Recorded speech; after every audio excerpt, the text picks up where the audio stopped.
Then a proud warrior questioned the men concerning their origins. Where do you come from, carrying these decorated shields and shirts of mail? These cheek-hinged helmets and javelins? I am Hrothgar's herald and officer.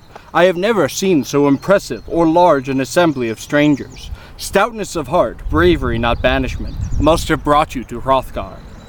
The man whose name was known for courage, the great leader, resolute in his helmet, answered in return. We are retainers from Hyglaic's band. Beowulf is my name. If your lord and master, the most renowned son of Halfdane, will hear me out, and graciously allow me to greet him in person, I am ready and willing to report my errand.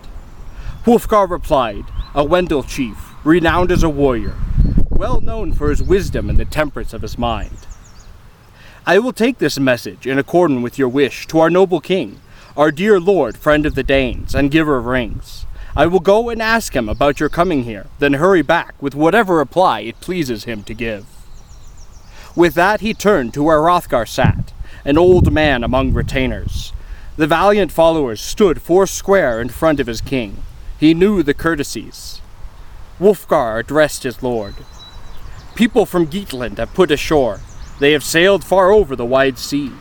They call the chief in charge of their band by the name of Beowulf. They beg, my lord, an audience with you, exchange of words and formal greetings. Most gracious Hrothgar, do not refuse them, but grant them a reply. From their arms and appointment, they appear well born and worthy of respect, especially the one who has led them this far. He is formidable indeed.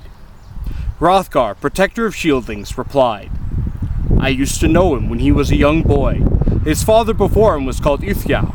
Hrethel the Great, Ithriel, his daughter in marriage. This man is their son, here to follow up an old friendship. A crew of seamen who sailed for me once with a gift cargo across to Geatland returned with marvelous tales about him. A thane, they declared, with the strength of 30 in the grip of each hand. Now, holy Odin, in his goodness, guided him here, to the West Danes, to defend us from Grendel. This is my hope, and for his heroism, I will recompense him with rich treasure. Go immediately, bid him and the Geats, he is in attendance, to assemble and enter. Say moreover, when you speak to them, they are welcome to Denmark. At the door of the hall, Hrothgar duly delivered the message. My lord, the conquering king of the Danes bids me announce that he knows your ancestry, also that he welcomes you here to Heorot, and salutes your arrival from across the sea. You are free now to move forward and meet Hrothgar in helmets and armor, but shields must stay here and spears be stacked until the outcome of the audience is clear. The hero rose, surrounded closely by his powerful thanes. A party remained under orders to keep watch on the arms. The rest proceeded, led by their prince under Heorot's roof, and stood on the hearth and webbed links that the smith had woven, the fine forged mesh of his gleaming mail shirt, resolute in his helmet.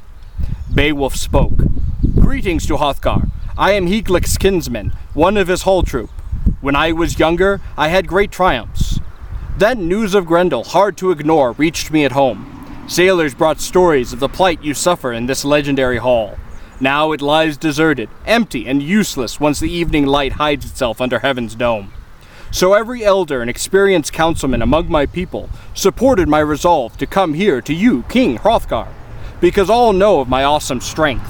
They had seen me bolted in the blood of enemies, when I battled and bound 5 beasts, raided a troll nest, and in the night sea slaughtered sea brutes. I have suffered extremes, and avenged the Geats. Their enemies brought it upon themselves, I devastated them.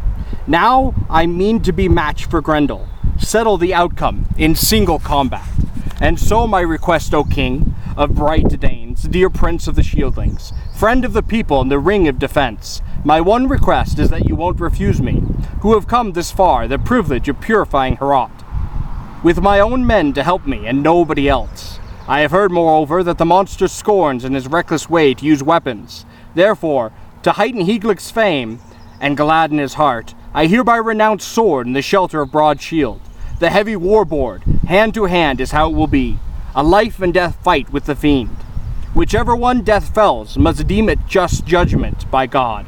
If Grendel wins, it will be a gruesome day. He will glut himself on the Geats in the war hall, swoop without fear on the flower of manhood as on others before. Then my face won't be there to be covered in death.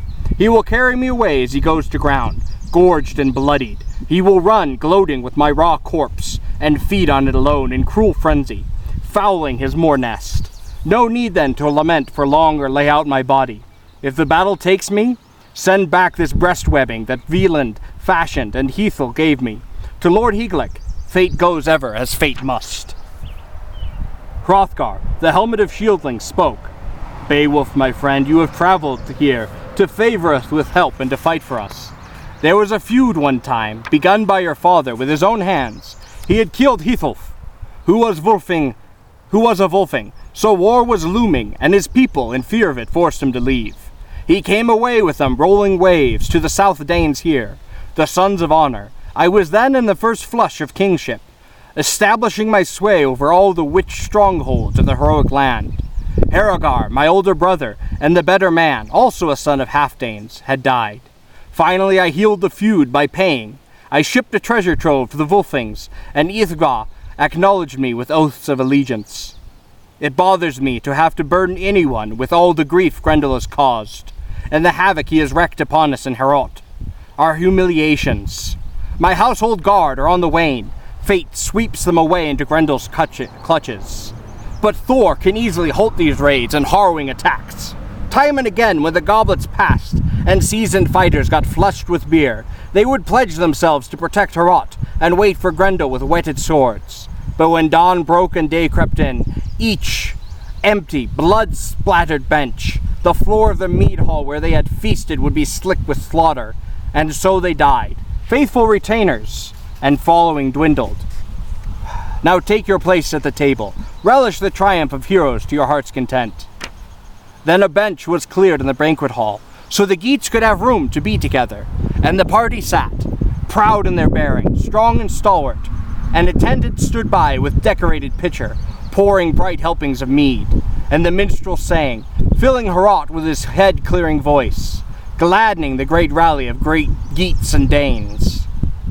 From where he crouched at the king's feet, Unferth, a son of Eclif's, spoke contrary words. Beowulf's coming, his sea-braving, made him sick with envy. He could not brook or abide the fact that anyone else alive under heaven might enjoy greater reward than he did.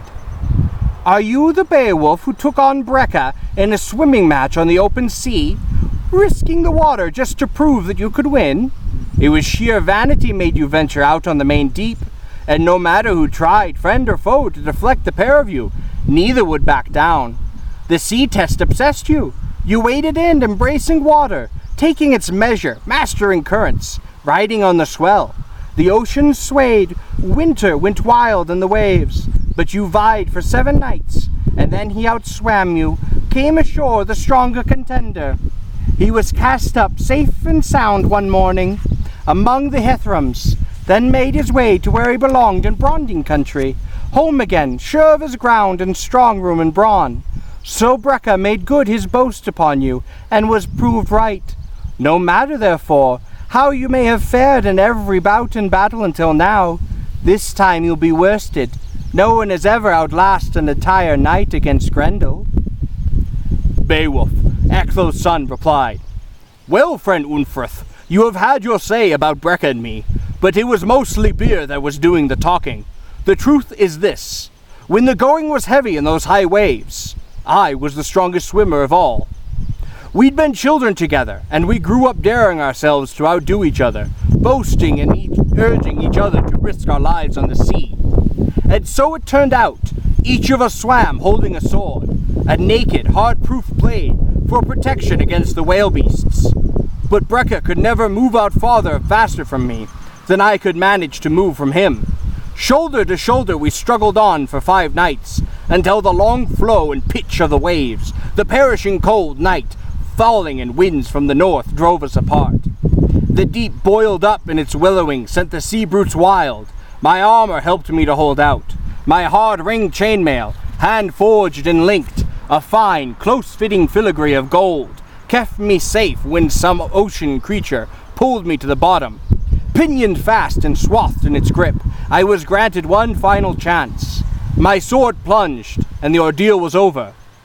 Through my own hands the fury of battle had finished off the sea beast. Time and again foul things attacked me, lurking and stalking, but I lashed out. Gave as good as I got with my sword. My flesh was not for feasting on.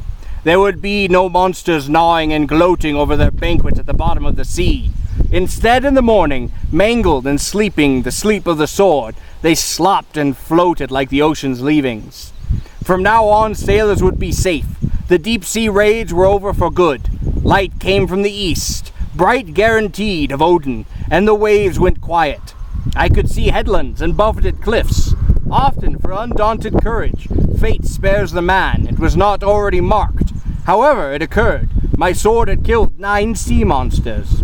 Such night dangers and hard ordeals I have never heard of, nor of a man more desolate in surging waves.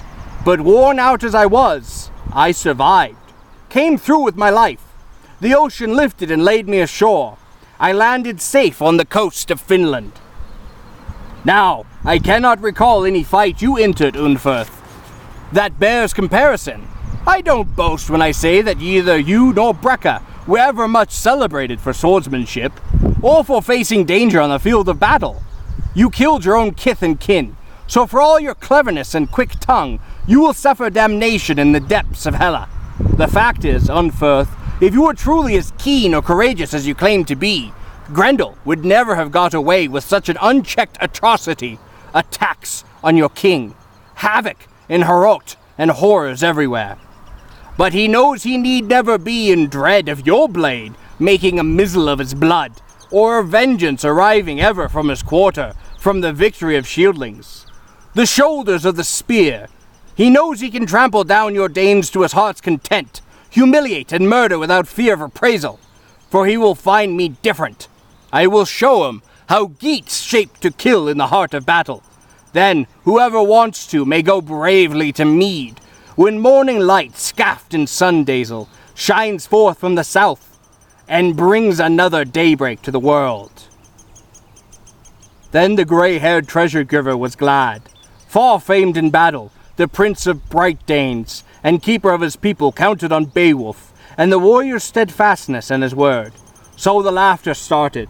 The din got louder, and the crowd was happy.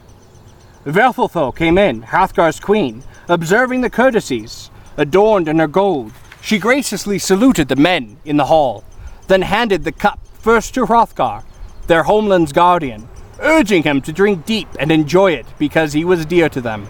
And he drank it down like the warlord he was, with festive cheer.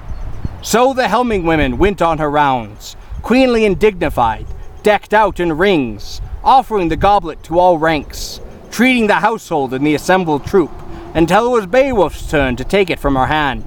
The measured words she welcomed the Geat, and thanked Odin for granting her wish that a deliverer she could believe in would arrive to ease their afflictions. He accepted the cup, a daunting man, dangerous in action, and eager for it always. He addressed Hrothgar. Beowulf, son of Hrothgar, said, "I had a fixed purpose when I put to sea. As I sat in the boat with my band of men, I meant to perform to the uttermost what your people wanted, or perish in the attempt, in the fiend's clutches. And I shall fulfill that purpose, prove myself with proud deed, or meet my death here in the mead hall." This formal boast by Beowulf the Geat pleased the lady well, and she went to sit by Hrothgar, regal and swayed with gold. Then it was like old times in the echoing hall, proud talk and the people happy, loud and excited, until soon enough Halfdane's hair had to be away to his night's rest. He realized that the demon was going to descend on the hall, that he had plotted all day from dawnlight until darkness, gathering again over the world, and stealthy night shapes came stealing forth under the cloud murk. The company stood as the two leaders took leave of each other. Hrothgar wished Beowulf health and good luck, named him hall warden, and announced as follows: "Never, since my hand could hold a shield, have I entrusted or given control of the Danes' hall to anyone but you. Ward and guard it, for it is the greatest of houses. Be on your mettle now. Keep in mind your fame. Beware of the enemy. There is nothing you wish for that won't be yours if you win through alive." Hrothgar departed then with his houseguard, the lord of the Shieldings, their shelter in war, left the mead hall to lie with Vethelhall, his queen and bedmate. The King of Glory, as people learned, had posted a lookout who was a match for Grendel, a guard against monsters, special protection to the Danish prince, and the Geat placed complete trust in his strength of limb and Woden's favor. He began to remove his iron breast mail, took off the helmet, and handed his attendant the patterned sword, a smith's masterpiece, ordering to keep the equipment guarded, and before he bedded down, Beowulf, the Prince of Goodness, proudly asserted, "When it comes to fighting, I count myself as dangerous any day as Grendel, so it won't be a cutting edge I'll wield to mow him down. Easily as I might, he has no idea of the arts of war, of shield or sword play, although he does possess a wild strength. No weapons, therefore, for either this night, unarmed, he shall face me, if face me he dares. And may the All-Father in his wisdom grant the glory of victory to whichever side he sees fit."